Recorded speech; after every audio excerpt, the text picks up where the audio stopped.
I started as an accountant, a CPA. I'm still an accountant. I don't do that many tax returns anymore. I'm kind of out of that. But I realized doing tax returns, and this goes back over 30 years, that when people had retirement accounts, they didn't know what they were doing. And I would see these returns and I would say, look what you did. You took money out. Do you know it's all taxable? Well, I didn't know. So I realized there was this huge void.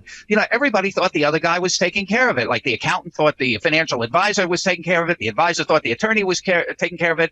The attorney thought the cat was taking care of it. Nobody was taking care of it.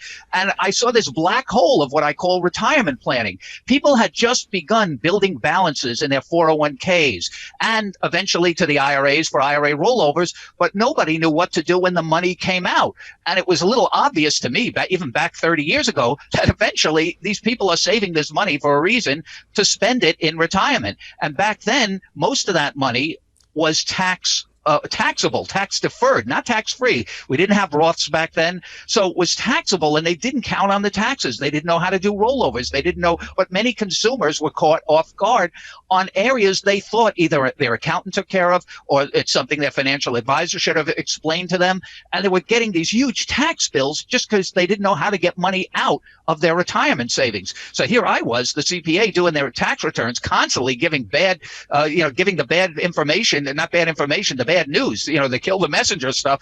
And they said, well, why didn't anybody ever tell me this? And obviously I can't fix it. That's why you said I'm a recovering CPA, because most CPAs, tax preparers, to even today, are what I call are history teachers. They tell you what happened in the past, and it was always the same thing. You come in for your taxes, it'll probably happen this year too, and the accountant will say, oh, you know what you should have done? Oh, if you only did this, oh, you could have done this. So we go through this whole woulda, coulda, shoulda, and that hit me as, this is not the way to go.